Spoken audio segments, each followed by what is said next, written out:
آپ کے خیال سے صحافیوں کا سیاسی عہدے لینا کوئی قابل ستائش عمل ہے یا آپ اس کو کوئی ناپسندیدہ عمل سمجھتے ہیں؟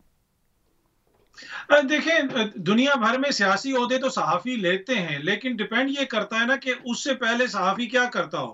ایک دن صحافی ٹی وی پہ پروگرام کر رہا ہو اور غیر جانبدار تجزیہ دے رہا ہو، اور اگلے دن وہ کابینہ کا رکن بنا ہو، اس سے 2 دن پہلے وہ ایڈیٹوریل لکھ رہا ہو اور اس میں یہ بھی دعویٰ کر رہا ہو کہ جناب میں بالکل غیر جانبدار ہوں، تو یہ ایشو ہوتا ہے یہاں پہ کہ آپ نے اس سے پہلے کیا کیا، آپ کا رویہ کیا رہا، کیا آپ کو اس وجہ سے نوازا جا رہا ہے کیونکہ آپ ایک مخصوص لائن لیتے ہیں، آپ مخصوص لوگوں کو ٹارگٹ کرتے ہیں یا مخصوص لوگوں کا دفاع کرتے ہیں، اس کے اوپر اعتراض ہوتا ہے۔ تو باقی تو دیکھیں، صحافی ہو جائے یا کوئی اور شخص ہو جائے، وہ پاکستان کا شہری ہے۔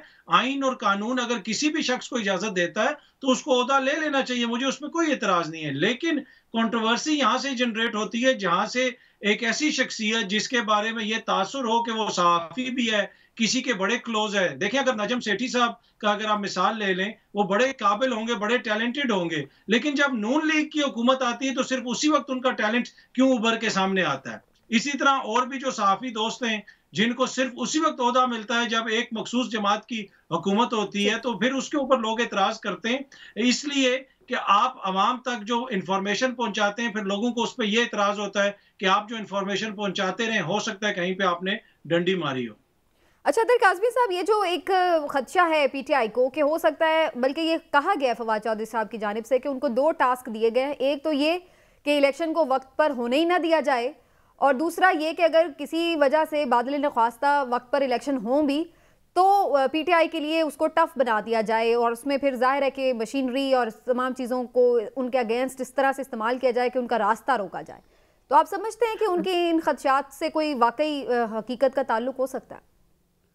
دیکھیں، یہ تو آنے والا وقت ہی بتائے گا، لیکن میں نے پچھلے ہفتے بھی عرض کی تھی کہ جو کراچی کے بلدیاتی انتخابات ہوئے، اس میں انتخابات کو جس طریقے سے مینج کیا گیا، یہ کوئی اتنی معصومانہ قسم کی کاروائی نہیں ہوئی ہے۔ یہ بنیادی طور پہ ایک ریہرسل کی گئی ہے جس کا اطلاق ہم دیکھیں گے، یہی ماڈل اپنایا جائے گا پنجاب کے اندر، اور میں نے اسی وقت عرض کر دی تھی کہ پنجاب کے اندر کسی ایسی شخصیت کو لایا جائے گا کہ جہاں پہ پی ٹی آئی کو روکنا مقصود ہے۔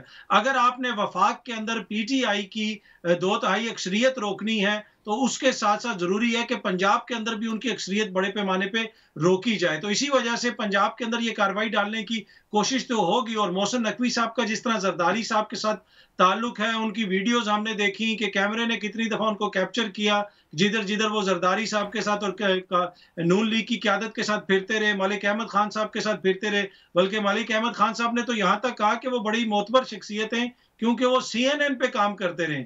تو ملک صاحب، میں نے بھی بی بی سی پہ کام کیا ہے، تو تھوڑی سی آپ بھی معتبر ہو گئے۔ آپ بھی کاظمی صاحب، آپ بھی معتبر شخصیت ہے، آپ اپنے آپ کو انڈر ایسٹیمیٹ نہ کریں۔ نہیں، اب تو بلکہ میں سوچ رہی تھی تمام صحافی جو ہے نا وہ اپنے آپ کو سی ایم کے لیے نا کینڈیڈیٹ محسوس کرنا شروع ہو گئے ہیں۔ اب تو ہر کوئی یہ سوچے گا کہ یار اگلی باری ساڈی بھی آ سکتی ہے، تو یہ تو بڑا اچھا ایک ٹرینڈ سیٹ ہو گیا ویسے۔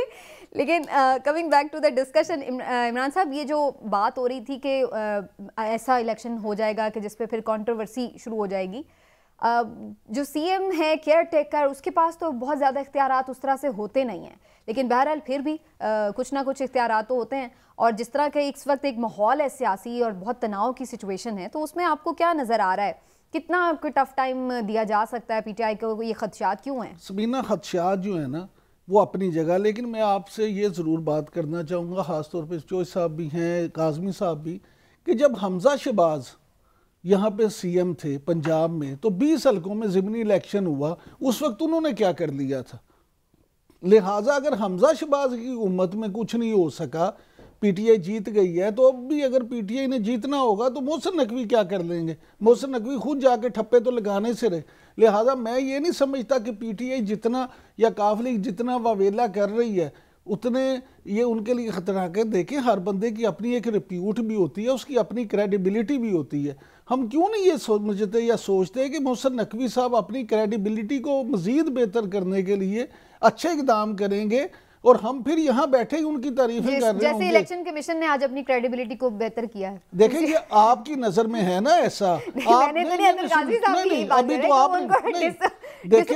یہ ایک مخصوص مائنڈ سیٹ کی بات ہے جو یہ کر رہا ہے، ایک مخصوص مائنڈ سیٹ اس کے مقابلے میں دوسرا موقف بھی رکھتے ہیں، لہٰذا پاکستان میں تو یہ سب سے ریزنز نظر آ رہی ہے نا دوسری طرف کے مخصوص مائنڈ سیٹ کے لیے کوئی ریزنز نہیں نظر آ رہی. کیوں ریزن نہیں آ رہی؟ جہاں پہ ہم کہیں کہ الیکشن کمیشن نے ان کے اگینسٹ یہ کام کر دیا. نہیں میری گزارش سنیں, الیکشن کمیشن نے اگر آپ دیکھیں کون سا غیر قانونی کام کیا ہے یا قانونی کام, ہاں جی تو بات تو یہی ہے. جو تاثر جا رہا ہے نا اس سے یہ لگ رہا ہے کہ ان کے اگینسٹ آ رہے ہیں. نہیں میری گزارش سنیں, تاثر تو آپ جو مرضی بنا لیں نا, تاثر قائم کرنے میں کون سے پیسے لگتے ہیں. چلیں الیکشن کمیشن بالکل انڈیپینڈنٹ ہے چودھری صاحب, اور آپ لوگ ایسی جو پی ٹی آئی والے ہیں شور. اچھا یہ میں نے کب کہا ہے؟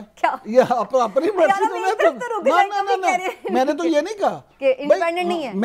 میں تو یہ نہیں کہہ رہا, میں یہ کہہ رہا ہوں کہ یہ فیصلہ انہوں نے آئین اور قانون کے مطابق کیا ہے. اگر اس میں کوئی غیر قانونی کام ہے تو سپریم کورٹ میں یہ جائیں گے تو سامنے آ جائے گا. بالکل ٹھیک ہے چودھری صاحب, بات یہ ہے کہ آئین اور قانون کے مطابق ایک کام ہوا ہے, لیکن پی ٹی آئی ہر معاملے میں خود بخود ایسے لگتا ہے کہ ہر چیز کو بہت زیادہ کانٹروورشل بھی بنا دیتی ہے, بہت اعتراضات اٹھاتی ہے. پہلے انہیں آنے تو دیں, چلنے تو دیں, اگر وہ کچھ ایسا کریں تو پھر یقیناً ان کا اعتراض کرنا بھی بنتا ہے, پھر بے شک جا کے چیلنج بھی کریں. لیکن اس سے پہلے ہی اتنے زیادہ خدشات کو پال لینا یہ کیا درست ہے آپ کے خیال سے؟ یہ تو بات ایسے ہی آپ کہہ رہے ہیں ہوا میں, just to create a balance. اس کی کوئی مجھے بتائیں کیا کریڈیبلٹی ہے محسن نقوی صاحب کی, ادر دین کہ وہ زرداری صاحب کے قریب ہیں اور نواز شریف شہباز شریف کے ساتھ رہتے ہیں. ان کی کیا کریڈیبلٹی ہے, کیا انہوں نے تیر مارا ہوا ہے؟ باقی عمران یعقوب خان میں وہ سرخاب کے پار کیوں نہیں ہے جو محسن نقوی میں؟ ہمارے عمران یعقوب خان صاحب جو ہیں وہ سب سے زیادہ غیر جانبدار اور پرنسپلڈ آدمی ہیں. بڑی مہربانی جیسا, شکریہ. مجیب الرحمان شامی جیسے بندے کو کیوں نہیں کنسیڈر کیا گیا؟ کچھ اور سینئر بندے کو, مطلب یہ تو ایسی بات آپ کر رہے ہیں کہ جیسے مطلب آپ کسی ایک آدمی کو اٹھا کے لگا دیں جو کہ پی ٹی آئی کے قریب ہو, تو پھر آپ دیکھیے گا کہ اپوزیشن کیا کرتی ہے. یہ کہنے کی باتیں ہیں. کس نے کہا کہ بے اختیار ہوتا ہے؟ ڈے ٹو ڈے روٹین کی پوسٹنگ ٹرانسفر جو ہیں وہ سی ایم نے کرنی ہے. ڈی سی اور ڈی پی او جو ہیں ڈسٹرکٹ ایڈمن وہ انہوں نے لگانے ہوتے ہیں. تو اگر وہ اپنی مرضی کے لگائیں گے, اور الیکشن کمیشن کی اور پی ٹی آئی کے جو آپس کے مثالی تعلقات ہیں, آپ کو ان کا اندازہ نہیں ہے کہ مطلب وہ اس حد تک جو ہے ایک الیکشن کا فری اینڈ فیئر ہونا, اس کا تاثر ہونا چاہیے, اس میں شخصیات ایسی ہوتی ہیں, اس کا آرگنائزیشن ایسی ہونی چاہیے, اور ایسے لوگوں کو آپ لگا دیں جن کا تعلق بڑا واضح ہے, تعلق جو ہے وہ ڈھکا چھپا نہیں ہے, وہ بڑا ان کا ایک آزادانہ اور وہ تعلق ہے سب کے ساتھ, پی ڈی ایم کے ساتھ. تو ایسے لگا کے اس کو جسٹیفائی کیسے کیا جا سکتا ہے؟ یہ سپریم کورٹ یا اس کی بات نہیں ہے.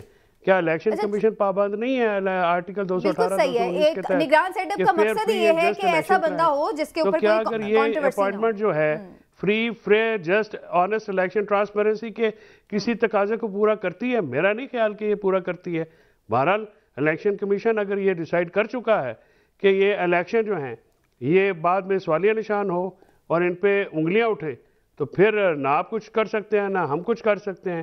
اور اگر ریاست کو اسی طرح کھلونا بنانا ہے تو پھر چودھری صاحب ویسے آپ کے خیال سے ان کو اللہ ہی ہدایت دے سکتا ہے. ٹھیک ہے چودھری صاحب سنیے نا, یہ جو اپوائنٹمنٹ ہے اس کے بارے میں بہت سارے لوگوں کا خیال یہ ہے کہ محسن نقوی صاحب صرف زرداری صاحب کے قریب نہیں ہے بلکہ وہ کسی اور کے بھی فیوریٹ کینڈیڈیٹ ہیں, اور اس معاملے میں بھی جو ہے وہ اسٹیبلشمنٹ شاید نیوٹرل نہیں ہے. تو آپ کو لگتا ہے کہ کوئی اس بات کو بھی ویٹیج ملا ہے, اس میں واقعی اسٹیبلشمنٹ نیوٹرل نہیں ہے؟ خان صاحب بھی اپنے کل کے انٹرویو میں ابھی یہی کہہ رہے تھے کہ اسٹیبلشمنٹ ابھی تک نیوٹرل نہیں ہے. ابھی تک ایسے اشارے نہیں ملے ہیں جن سے مکمل طور پہ آزاد ہونے کا اور اے پولیٹیکل ہونے کا کوئی اپنا تاثر قائم ہو سکے. ابھی بہت ساری چیزیں ہونا باقی ہیں. ابھی میرے خیال میں کہ وہ چیزیں جو کہ ایک تاثر قائم کرنے کے لیے ضروری ہیں وہ ابھی تک کے اداروں کی طرف سے نہیں آئی ہیں, اور آنی چاہیے تھیں, اب تک آج آنی چاہیے تھیں. امید کرتے ہیں کہ وہ آئندہ آئیں گی, اور جو ذمہ داران ہیں اداروں کے وہ اپنی رسپانسبلٹی اور ملک کی حالات کی نزاکت کو سمجھتے ہوئے کوئی ایسا کام کریں گے جس سے جو دونوں تاثر مستحکم ہو سکیں. کاظمی صاحب یہ فرمائیے گا کہ ایک تاثر یہ بھی جا رہا ہے کہ چونکہ سسٹم اس وقت نہیں چاہ رہا تھا کہ یہ الیکشنز ہوں 2 صوبوں میں, اور عمران خان صاحب نے مرضی کے خلاف جا کر یہ جو اسمبلیاں ہیں وہ تحلیل کیں اور زبردستی الیکشن پروسیس میں لے کے جا رہے ہیں, تو اب ایک طرح سے اس طرح کی چیزوں سے یعنی ان کی ناپسندیدہ سارے وہ چیزیں لا کر کے ان کو ایک طرح سے سزا دی جا رہی ہے کہ یہ لیں پھر اب آپ مزہ لیں اسمبلیاں توڑنے کا، اپنی حکومت ختم کی ہے، اب آپ یہ والی حکومت پھر بھگتیں۔ تو آپ کو لگتا ہے کہ یہ جو اب مخالفت ہے کہ عمران خان صاحب نے بلا وجہ اپنے گلے ڈال لی ہے اور بات سسٹم کے ساتھ نہ چلنے کی وجہ سے بلا وجہ وہ بہت سارے اپنے لیے ایشوز بنا چکے ہیں؟ دیکھیں سسٹم تو بالکل غیر سیاسی ہو چکا ہے، اس کا سیاست میں کوئی کردار نہیں ہے، سیاستدانوں نے سیاست کرنی ہے اور اس کی واضح مثال آج الیکشن کمیشن کا میرٹ کے مطابق اور آئین اور قانون کے مطابق فیصلہ ہے، تو اس اعتراض کو تو میں قطعاً نہیں مانتا۔ دوسری بات یہ ہے کہ اگر عمران خان جو ہے وہ سسٹم کے لیے خطرہ بن گیا ہے، عمران خان نے ان کے لیے کوئی مسائل پیدا کیے، سسٹم سے کیا مراد ہے ان کی نظر میں سسٹم ہے وہ یہ ہے کہ الیکشنز جب ہوں گے تو ہم الیکشن ہار جائیں گے۔ جب تک ان کو یہ گارنٹی نہیں ہوگی کہ ہمارا بندہ الیکشن نہیں جیتے گا تو یہ الیکشنز کو کوئی بھی الیکشنز کروانے کی بات کرے گا تو یہ کہتے ہیں کہ جناب یہ سیاسی عدم استحکام کر رہا ہے۔ اور اب تو ان کے دوست کھل کے ٹی وی پہ آ کے کہنا شروع ہو گئے ہیں کہ جب تک عمران خان سسٹم کے اندر رہے گا سیاسی عدم استحکام رہے گا، اس کو آپ آؤٹ کر دو۔ تو جس قسم کے کیسز ان کے اوپر چل رہے ہیں تو یہ چیزیں تو ہوتی رہیں گی جب تک چیزیں سسٹم کے ہاتھ میں ہیں۔ سسٹم کوئی بھی ہو، مجھے نہیں پتا وہ کون سا سسٹم ہے، جس سسٹم کے ہاتھ میں جب تک چیزیں ہوں گی عمران خان کو ریلیف نہیں ملے گا۔ یہ میرا 25 مئی سے کنسسٹنٹ ایک موقف ہے۔ اس وقت بھی بہت سارے دوست کہہ رہے تھے کہ 6 دن کا ٹائم دے دیا گیا ہے، الیکشنز ہوں گے۔ میں بار بار یہی عرض کرتا ہوں کہ جب تک چیزیں جمہور کے ہاتھ میں نہیں آئیں گی عمران خان کو ریلیف نہیں ملے گا، چاہے کسی جگہ پہ بھی ہو، سسٹم وہ کہیں پہ بھی ہو۔ مجھے نہیں پتا وہ کون سا سسٹم ہے، نہ ہی میں کسی طرف پوائنٹ کر رہا ہوں نہ اشارہ کر رہا ہوں، پر عمران خان کو سسٹم سے ریلیف نہیں ملے گا، اس کو الیکشن سے ریلیف ملے گا، اور اس ریلیف میں رکاوٹ ڈالنے کے لیے پھر آپ دیکھتے ہیں کہ بہت ساری کام ہوتے ہیں۔